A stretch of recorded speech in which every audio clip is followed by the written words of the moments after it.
Hello, good evening, namaskar. I again welcome you to my channel, Shal Baghel Bites, where we are discussing for now the thing called Vedoka Divya Sandesh.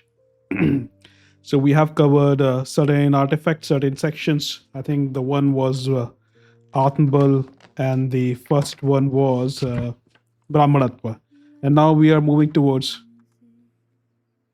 the third section of the same, which is Charitra Nirmana.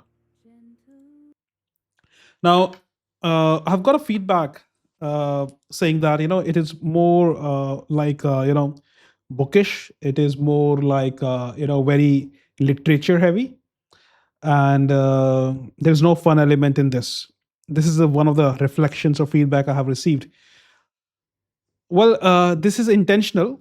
The intent behind this is that because you know it is it is so it has been so many a times been presented in an altered format or in a corrupt format or in an adulterated way that I do not want to risk again. And that is actually the gap. The gap is the current material that you have. Either it is not pure, either it is adulterated, or either it is not contextualized with respect to the current scenario. So therefore, I am keeping it very, very literature heavy, very, very academic, and so that you do not add anything from your end. And most importantly, these sessions, these references, these things can be used as an authenticate references. So if you are doing any kind of research with respect to Veds, with respect to Indian Indian culture, or with respect to Indian history, if you want to use these facts and figures as a reference, you can do that. And therefore, if you see, it is very, very literature heavy, it is very academic. It is very academic, and I'm providing you proper references so that it helps you in your research in future, or if you want to quote it in any important discussion, or if you want to quote it at any discussions, these references can be quoted as it is. So I'm providing you a complete reference, uh, rightly put references, so that you can use it effectively. So just wanted to clear this feedback. The intent to keep it academic heavy, the intent to keep it more intensive, bookish, is deliberate, because the current material that you have is not in its purest form, or if it is not contextualized. So actually, this is the gap which I'm trying to fill through my work. So it is going to be remained very, very academic, very, very literature heavy, and the intent is intentional, so that you can use it properly and accurately as a reference, as an authenticate reference, and can use it in your discussion, or in your research. So that is my explanation to the feedback and to the query.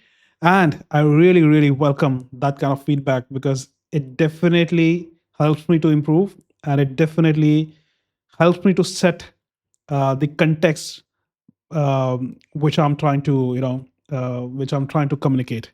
So thank you for the reflections, thank you for the feedback, and keep watching and keep using it. I wish you all the best. With that, I welcome you to this next third section, which is about Vedoka Vedoka Divya Sandesh, and it talks about Charitra Nirmana. Let's move ahead with our first shloka. Let's discuss what it talks about in this. In this, we are going to cover आत्मोन्नति के लिए उत्कृष्ट चरित्र, character, पहली आवश्यकता है। जीवन में सद्गुणों का महत्व प्रदर्शित करने वाले मंत्रों की सरल विवेचना। स्मृतयो पदम योपयंतो यदैत द्राघीय आयुः प्रतरम तधानाम आप्यायमानः प्रजया धनेन शुद्धः पूता भवत यज्ञयासः। भावार्थ, जो लोग दुराचार को मिटाकर सदाचार पर स्थिर रहते हैं वे उत्तम जीवन और दीर्घ आयुष्य प्राप्त करते हैं। धन और संतान युक्त होकर शारीरिक और मानसिक पवित्रता प्राप्त करते हैं। Let's see the explanation. मनुष्य जीवन ईश्वर का एक अनुपम उपहार है। जो सुविधाएं किसी जीव जंतु को नहीं मिली वे मनुष्य को मिली हैं, जैसे कि हंसना, बोलना, लिखना, पढ़ना, सोचना, परिवार, चिकित्सा, उद्योग, निवास, वाहन, मनोरंजन आदि के जितने जैसे सुविधा साधन मनुष्य को मिले हैं वैसे क्या और किसी प्राणी को उपलब्ध हैं। मनुष्य पर ही ईश्वर का यह विशेष अनुग्रह क्यों है? संसार में प्रत्येक प्राणी जन्म लेता है और कुछ काल बाद मृत्यु को प्राप्त होता ही है। मृत्यु का पाव कब उसे कुचल दे कोई नहीं जान सकता। मनुष्य को ही परमात्मा ने यह क्षमता प्रदान की है कि वे मृत्यु को भी परे ढकेल कर अमृतत्व को प्राप्त करे। संसार में मरे हुए लोगों के समान अपना जीवन व्यतीत ना करके अमर पुत्रों की तरह दृढ़ता से रहे। इतिहास और श्रेष्ठ पुरुषों के चरित्रों का अध्ययन करने से यह स्पष्ट होता है कि व्यक्ति की उन्नति के लिए कुछ गुण अत्यावश्यक हैं। वे गुण ही मानवता की कसौटियां हैं। जिसके पास जिस परिमाण में, जिस इंटेंसिटी में यह गुण होंगे उस परिमाण में ही वह व्यक्ति श्रेष्ठ और अमर हो जाएगा। संसार के सभी महापुरुषों के जीवन इन्हीं गुणों से परिपूर्ण है। इन गुणों की सीढ़ियां चढ़े बिना अमृतत्व के सिंहासन पर कोई भी आरूढ़ ना हो सकेगा। गीता में इन गुणों की महिमा अनेक स्थानों पर अनेक प्रकार से वर्णित है। इन गुणों को दैवीय संपदा कहा गया है। इन गुणों को अपने जीवन में धारण करने से ही मनुष्य संसार में अमर हो सकता है। हमारा देश महापुरुषों का देश रहा है। प्रभु रामचंद्र जी से लेकर आज तक विश्व कीर्ति के सैकड़ों महापुरुष यहाँ उत्पन्न हुए हैं। परंतु केवल महापुरुषों के निर्माण से ही काम नहीं चलता। कुछ गिने चुने लोग ही दैवी संपदा को धारण करके महान बन जाएं और शेष अधिकांश नार के जीवन व्यतीत करें, यह अनुचित भी है और असंभव भी। देश के साधारण अति साधारण जनों का स्तर भी श्रेष्ठ होना ही चाहिए। हमारी शारीरिक आवश्यकताएं भी अन्य प्राणियों की तरह सामान्य ही हैं और सरलता से पूरी हो सकती हैं, पर हम अपनी अतिरिक्त क्षमता को भोग, विलास, संग्रह, अहंकार आदि की पूर्ति में नियोजित करते रहते हैं और भांति भांति के दुराचारों में इस अमूल्य मानव जीवन को बर्बाद कर देते हैं। हम अपने जीवन उद्देश्य से भटक जाते हैं और मरे हुए मनुष्य के समान आयु के बोझ को ढोते हुए जैसे तैसे जीवन की गाड़ी को घसीटते हैं। हमें सदैव उचित आहार, व्यायाम, तप आदि के द्वारा शरीर को शुद्ध और अंतःकरण को पवित्र बनाकर यज्ञ जीवन व्यतीत करना चाहिए। तभी हम 100 वर्ष से भी अधिक तक शुभ कर्म करते हुए उत्तम धन और श्रेष्ठ संतान का सुख भोग सकते हैं और आत्मा की अमरता का आनंद प्राप्त कर सकते हैं। अधेन व चरित माययेश वाचम शुश्रुवाम अफलाम पुष्पाम। ऋग्वेद।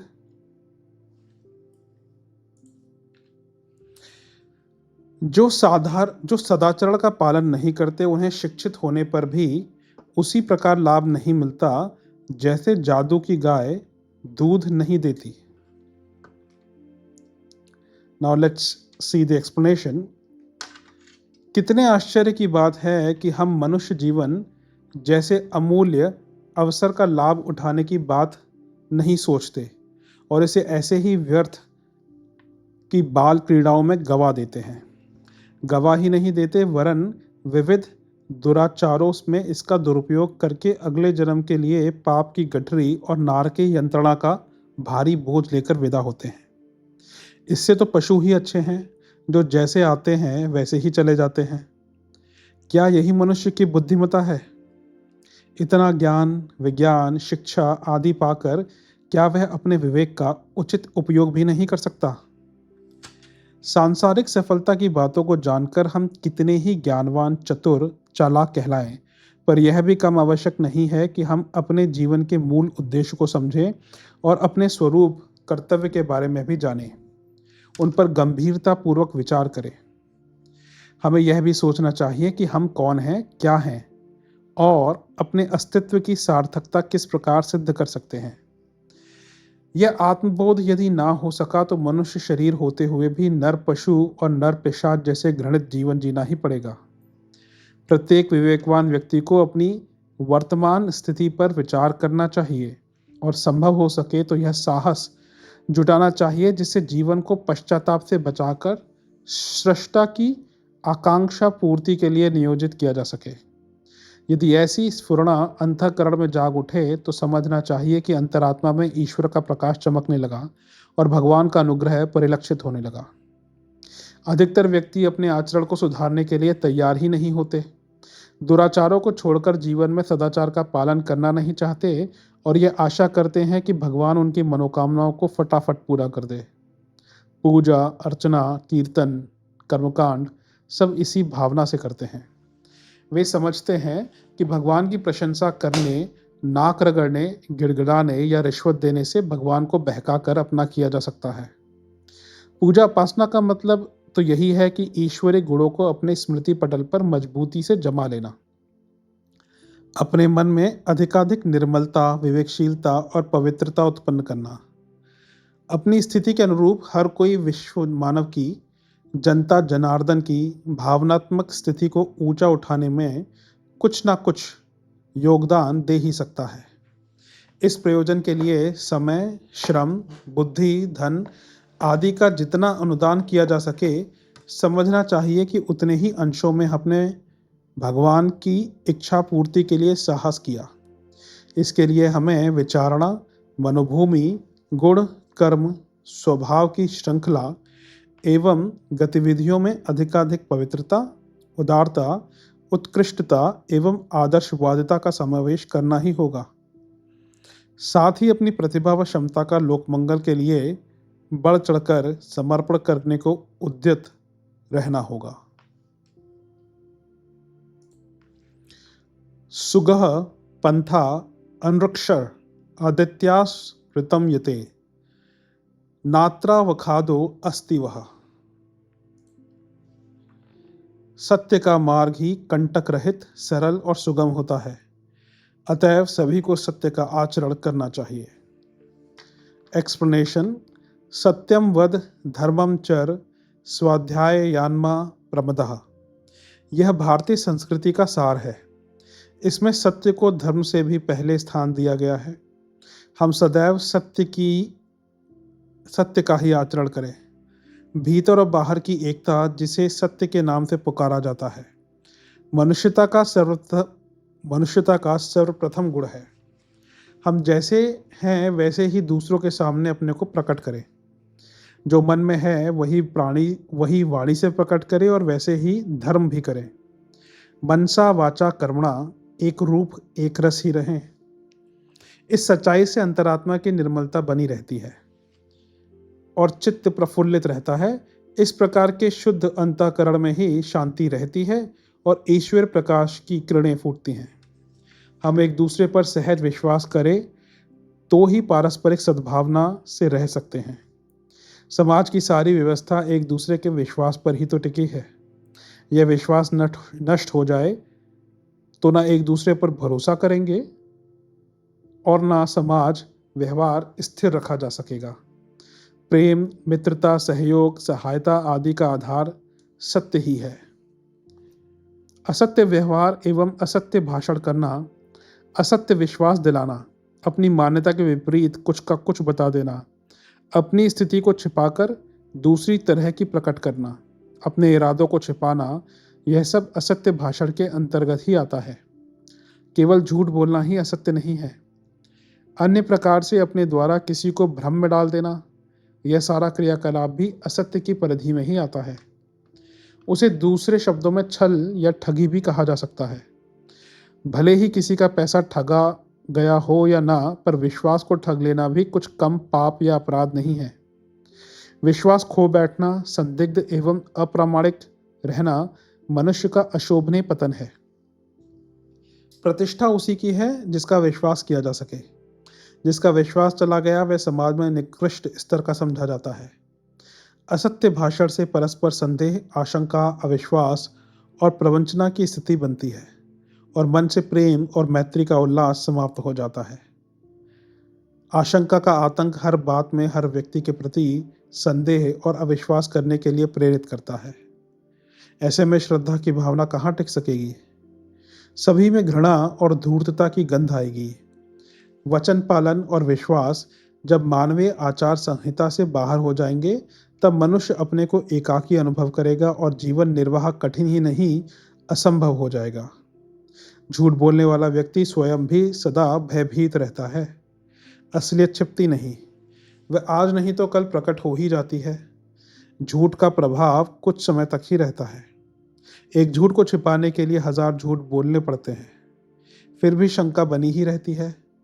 दूसरी ओर सत्य का दृढ़ चट्टान के समान सदा स्थिर रहता है और मन पर किसी भी प्रकार का बोझ नहीं रहता। सत्य की आभा से मनुष्य का व्यक्तित्व दमकता रहता है। श्री सत्यनारायण की कथा का केवल श्रवण ही ना करें, उसे अपने जीवन में उतारे भी।